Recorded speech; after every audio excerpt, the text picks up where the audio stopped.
Bonjour les amis, ce matin je vais vous parler de l'entretien d'embauche.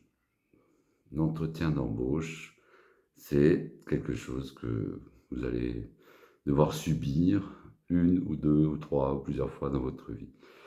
Dites-vous déjà que si vous avez réussi à décrocher un entretien d'embauche, vous avez 50% de l'objectif qui est atteint. L'objectif étant d'avoir un travail, si possible, qui vous correspond et que vous avez choisi.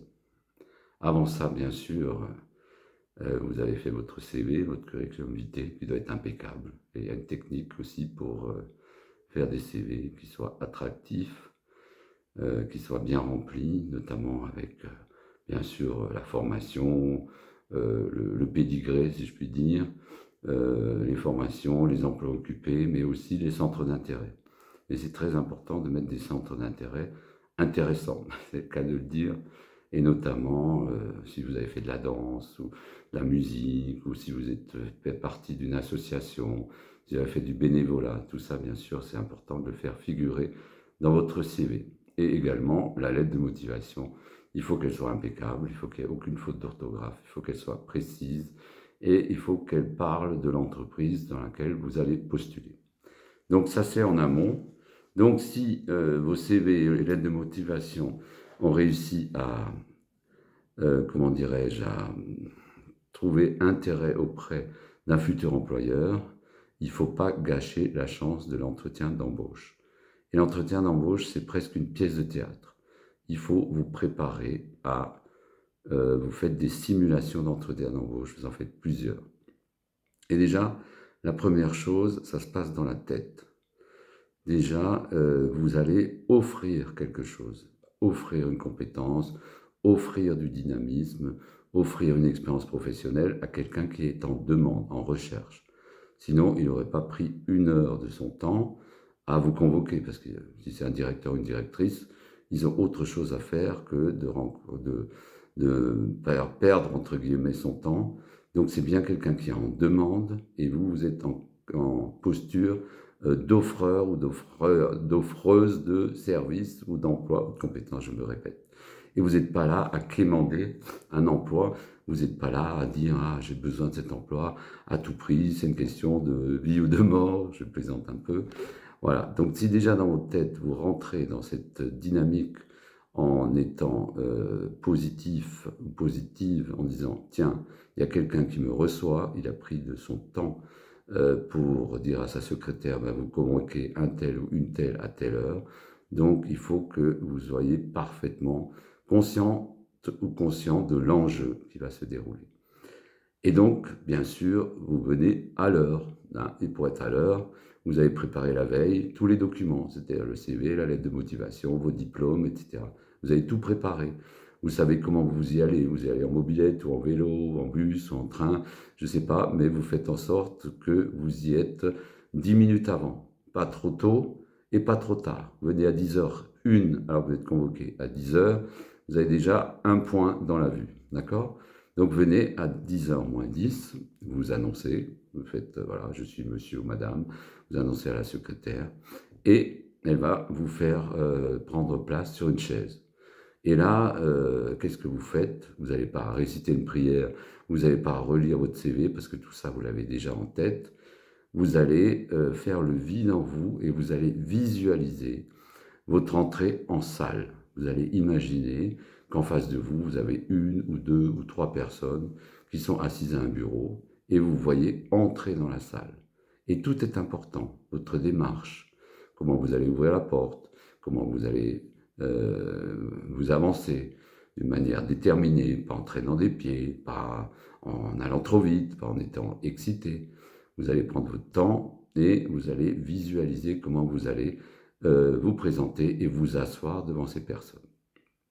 Une fois que on vous dit, voilà, monsieur Untel est disponible, allez-y, entrez. Donc c'est là que vous démarrez votre rôle, parce que vous allez faire un jeu de rôle.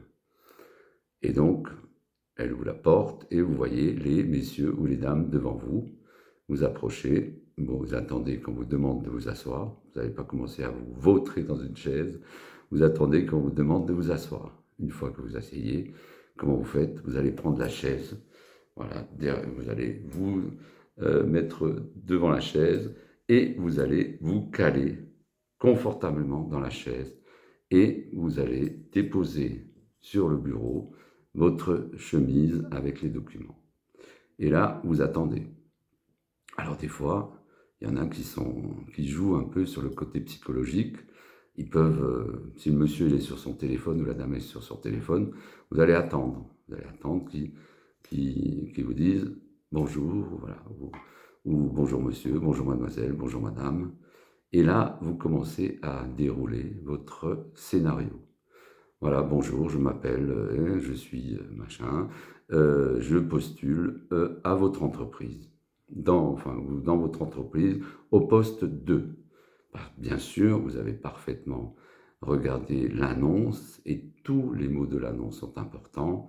Vous êtes documenté sur l'entreprise, vous savez si c'est un groupe local ou si c'est un groupe international, vous savez si c'est une banque, si c'est, voilà, vous savez s'il y a des filiales, etc. Et là, vous allez dire votre première phrase. La première phrase est importante. Et vous l'avez répétée 1, 2, 3, 4 fois. Voilà. Et vous connaissez à peu près 80% des questions qui vont vous être posées. Ils vont vous poser des questions sur votre formation. Ils vont vous poser des questions sur votre expérience professionnelle. Ça se fait plus tellement, mais dans le temps ça se faisait. Citez-moi vos 3 qualités et vos 3 défauts. Ça, vous les connaissez, vos qualités. Vous savez que vous êtes quelqu'un de sociable, vous savez que vous êtes quelqu'un d'engagé, vous savez que vous êtes quelqu'un qui aime travailler en équipe, etc. Les défauts, ça peut être quoi? Ah, faut pas dire bah, je suis feignant. Non, c'est pas bon ça. Vous pouvez peut-être dire oui, je sais que je suis perfectionniste et parfois ça peut me jouer des tours. Donc perfectionniste, c'est pas forcément un défaut, ça peut être très bien. C'est-à-dire que c'est quelqu'un qui va aller au bout des choses et va pas, parce qu'il est 5 heures, laisser tomber son stylo pour partir. Vous voyez? Voilà, et donc ces questions, on vous les aura déjà posées si vous avez fait des simulations d'entretien d'embauche avec un collègue ou avec une amie ou avec votre compagne, votre compagnon. Et donc votre pièce de théâtre, vous la connaissez parfaitement. Et à un moment donné, il faudra aussi parler de rémunération, parce que ce n'est pas un sujet tabou. Donc ils vont vous dire, bon, quelles sont vos prétentions en matière salariale? Ça, c'est très compliqué aussi à dire, parce que si vous annoncez un chiffre trop bas, si vous dites par exemple, voilà, je veux 2000 euros brut, eh ben, alors que vous êtes bac plus 3, ou bac plus 4, ou bac plus 5, c'est pas bon. Si vous annoncez 5000 euros brut, c'est pas bon non plus. Voilà. Donc il faut que vous vous renseigniez sur le marché du travail. Déjà, vous connaissez peut-être la grille des salaires de l'entreprise, et vous demandez toujours un peu plus. Voilà. Et puis, vous laissez une négociation, par exemple, et vous raisonnez en brut annuel. Par exemple, si vous souhaitez un salaire de 3000 euros brut, vous allez dire 36 000 bruts par an. Vous n'avez pas raisonné en net. Un patron ou un dirigeant ne raisonne jamais en net. Vous n'allez pas dire je veux 2000 euros net. Vous dites je souhaite, c'est pas vous voulez, je ne dis pas je voudrais, je veux, vous dites je souhaiterais un salaire de, voilà. Alors si dit ah non c'est trop, ou c'est pas, voilà, ils vont jamais dire c'est pas assez, hein. Si vous dites c'est trop, eh ben, vous dites bah, écoutez, j'accepte pour, mettons une période de 3 mois, de n'avoir que tel salaire, mais si vous êtes satisfait de mon implication dans l'entreprise, je souhaiterais qu'on se revoie et qu'on réajuste la rémunération.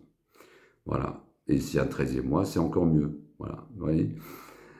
Et puis, une fois que l'entretien est terminé, bien sûr, vous dites merci, vous les remerciez, merci de m'avoir écouté, merci de votre accueil, etc. Et vous partez et vous évitez de vous prendre les pieds dans le tapis. Et en sortant, vous évitez aussi de dire à la secrétaire « Yes, c'est dans la poche !» Vous voyez. Donc, vous attendez patiemment vous pouvez demander quand est-ce que vous allez prendre votre décision. Ça, c'est quelque chose que vous pouvez dire. Quand est-ce que vous allez prendre votre décision? D'ici 1, 2, 3, 4 jours ou une semaine, un mois. Voilà. Et vous pouvez même dire « Mais je me permettrai de vous rappeler ». Voilà, et puis vous saluez, vous partez, et puis vous êtes content ou contente de vous, hein, parce que vous avez préparé cette démarche ou cet épisode qui est important dans votre vie, parce que ça vous permettra peut-être d'avoir un emploi ou de travailler ou de vous donner dans ce que vous avez choisi. Voilà, 10 minutes 24, c'est long, mais je pense que ça peut être important ou utile. Et je vous souhaite une bonne journée. Au revoir les amis.